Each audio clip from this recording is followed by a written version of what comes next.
Terima kasih atas kesempatannya. Perkenalkan, kami dari kelompok 3 Sistem Pengendalian Manajemen kelas G akan mempresentasikan sebuah materi yang berjudul mengenai strategic planning.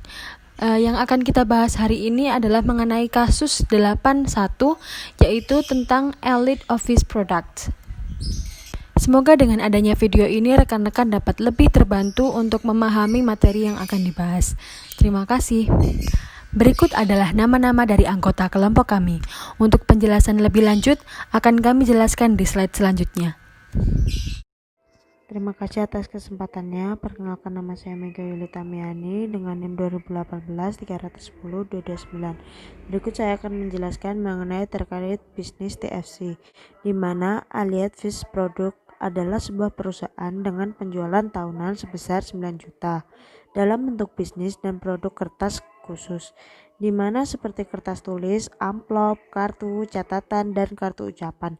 Pada tahun 1988, perusahaan telah berkembang menjadi bentuk usaha. Manajemen persediaan ini adalah area yang diyakini sekutu dapat menawarkan layanan bernilai tambah untuk membedakan dari produsen untuk bisnis lainnya. Selanjutnya yaitu layanan yang diberikan di bawah TFC, termasuk pergudangan dan distribusi formulir, termasuk pembiayaan inventaris serta kontrol inventaris, pelaporan penggunaan formulir. Elite menggunakan jaringan sistem komputer yang canggih untuk membantu memantau inventaris formulir klien, pengguna formulir, dan aktivitas pemesanan. Selanjutnya yaitu Elite juga menawarkan layanan pick pack, di mana layan pick-pack bekerja terlatih benar-benar membuka karton penuh untuk memilih jumlah persis formulir yang diminta oleh klien. Filosofi Elite adalah bahwa jaringan pergudangan dan distribusi yang dikelola dengan baik sangat penting bagi siapapun. Yang terakhir yaitu sekutu juga menawarkan pengiriman di atas meja, di mana personel sekutu akan mendistribusikan formulir ke masing-masing kantor. Formulir biasanya dikirim hanya ke dok pembuatan atau pemuatan. Sebagai penyedia manajemen formulir yang komprehensif ini, produk Elite juga harus komprehensif. Sekian presentasi dari saya dan akan dilanjutkan oleh rekan saya. Terima kasih. Assalamualaikum warahmatullahi wabarakatuh. Terima kasih atas kesempatannya. Saya Rohmaniar Putri Ekasari dengan NIM 2018-310-263. Di sini saya akan menjelaskan tentang sistem akuntansi biaya saat ini. Elite mengoperasikan manufaktur formulir dan aktivitas TVC sebagai pusat laba yang terpisah. Transfer produk TVC adalah transaksi langsung dengan harga transfer ditetapkan pada harga pasar yang wajar. Elite memproduksi formulir bisnis di 13 lokasi. Klien dikenakan biaya layanan untuk menutup biaya pergudangan dan distribusi berdasarkan persentase biaya penjualan produk untuk bulan tersebut, tanpa memperdulikan tingkat layanan tertentu yang disediakan bagi klien tersebut. Yang selanjutnya, layanan distribusi seharusnya membebankan suatu harga untuk formulir yang cukup tinggi untuk memungkinkan tambahan 32,3% dari biaya produk untuk menutup beban pergudangan dan distribusi. Biaya modal yang terikat dalam bentuk persediaan dan beban pengangkutan. Bagian penjualan melakukan markup biaya produk dan layanan sebesar 20% secara rata-rata. Terima kasih. Selanjutnya akan dilanjutkan oleh rekan saya. Terima kasih atas kesempatannya. Perkenalkan, nama saya Yuni Farida Aprialinda dengan NIM 2018-310-281. Di sini saya akan menjelaskan mengenai understanding customer profitability atau memahami profitabilitas pelanggan. Nah, jadi awal masalah pada profitabilitas pelanggan ini, Business Forms Division ini pada tahun 1988 memperoleh return on investment sebesar 20%. Tetapi untuk tahun-tahun setelahnya, ini ternyata semakin menurun. Nah, TFC diproyeksikan memperoleh ROI hanya 6% untuk tahun 1992 dan hal ini mengindikasikan bahwa perusahaan tidak dikelola dengan baik. Soalnya kan ini kan semakin tahun bukannya semakin meningkat tapi semakin menurun ya. Jadi ini bisa mengindikasikan bahwa perusahaan ini pengelolaannya tidak baik atau kurang baik seperti itu. Nah, setelah ditelusuri, ternyata hal ini berkaitan dengan biaya yang seharusnya dikenakan terhadap klien. Tidak fair ketika dua klien membeli produk dalam jumlah yang sama, tetapi salah satu menyimpan inventory lebih lama dan menginginkan pengiriman secara bertahap. Seharusnya klien dibebankan biaya yang sesuai.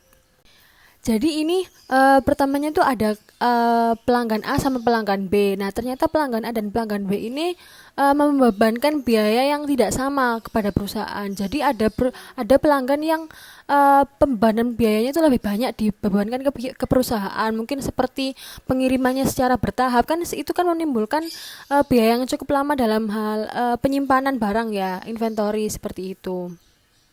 Nah, ini sudah saya itukan juga, perlihatkan kira-kira pelanggan A dan pelanggan B itu maksud saya membebankan biaya seberapa aja untuk perusahaan. Nah, bisa dilihat di hasil akhirnya di total ini, ternyata pelanggan B ini membebankan biaya yang cukup besar dibandingkan pelanggan A, yaitu sekitar $29.330,56, sedangkan pelanggan A hanya membebankan biaya sebesar $10.367,84.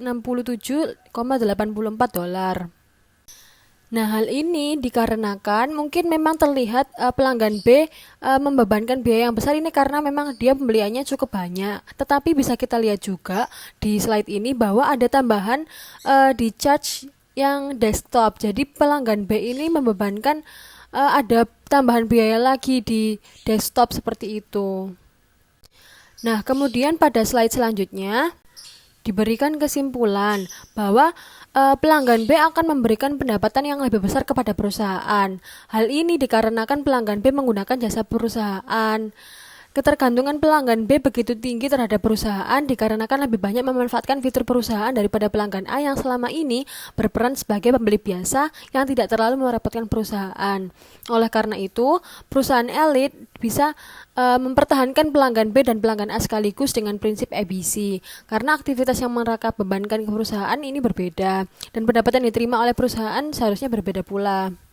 Nah, seperti yang saya jelaskan tadi, jadi meskipun pelanggan B ini membebankan biaya yang lebih banyak kepada perusahaan, tetapi kan pelanggan B juga membeli yang lebih banyak gitu loh. Jadi pendapatan yang diterima oleh perusahaan dari pelanggan B ini juga lebih banyak daripada pelanggan A, sehingga inilah kita bisa ambil kesimpulan bahwa boleh mempertahankan pelanggan B dan pelanggan A sekaligus, karena memang pendapatan yang diterima oleh perusahaan ini kan berbeda dari pelanggan B dan pelanggan A, lebih besar pelanggan B seperti itu. Jadi memang pelanggan A dan pelanggan B ini memberikan keuntungan berbeda-beda untuk perusahaan dari setiap pelanggannya. Bisa dari segi pendapatan yang ternyata didapat lebih besar, atau mungkin dari segi lain yang pembebanan biayanya kepada perusahaan tidak terlalu besar. Seperti itu penjelasan dari saya. Terima kasih. Kemudian akan dilanjutkan oleh rekan saya. Terima kasih atas kesempatannya. Saya Firliana Septi akan melanjutkan presentasi.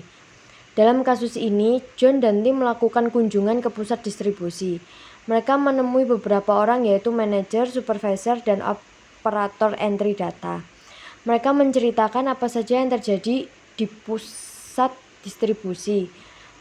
Manajer mengatakan bahwa mereka memiliki beberapa inventaris yang tersimpan. Klien tidak akan membayar sampai mereka meminta kembali. Supervisor gudang mengatakan bahwa karena saat ini hampir semuanya meminta pick pack, tidak ada lagi yang memesan satu karton langsung. Itu membuat tenaga kerja yang dibutuhkan semakin banyak untuk mengambil melalui karton. Meskipun klien yang menggunakannya harus membayar ekstra, sedangkan operator entry data mengatakan bahwa dia hanya memasukkan daftar permintaan. Baris demi baris, dia sudah sampai di titik di mana dia sudah sangat mengenal pelanggan. Setelah mendapatkan beberapa informasi, John dan tim membagi menjadi 6 aktivitas, yaitu penyimpanan, penanganan daftar permintaan, pemilihan stok gudang dasar, aktivitas pengemasan, entry data, dan desktop delivery. Sistem komputer baru akan segera ada yang akan melacak biaya pengiriman individu, sehingga dapat menagih klien sebesar biaya yang sebenarnya dikeluarkan. Inventaris lama dapat ditagih dengan ekstra 1,5% per bulan untuk mengurangi resiko kerugian. Sekian, selanjutnya akan dilanjutkan oleh rekan saya. Terima kasih atas kesempatannya. Perkenalkan, nama saya Karina Febrianti dengan NIM 2018-310294. Di sini saya akan melanjutkan presentasi dari rekan saya. Saya akan menjelaskan mengenai penetapan harga berbasis layanan dari perusahaan Allied Office Product. Permasalahan yang dihadapi oleh Allied Office Product adalah Departemen Akuntansi mengolah basis data yang menunjukkan semua aktivitas terhadap akun individu dan menghitung kontribusi dari akun tersebut. Namun mereka belum dapat menggunakan informasi ini secara efektif. Kemudian manajemen TFC mengambil datanya dan mulai menganalisisnya kembali. Data yang diambil adalah data yang ditampilkan pada tampilan 6, yaitu data penjualan bersih TFC pada tahun 1991. Meskipun TFC itu memiliki 1.100 akun terpisah, sebagian besar bisnisnya itu berasal dari sangat sedikit akun. 40 akun teratas dari tampilan 6 itu mewakili 48% dari penjualan bersih perusahaan.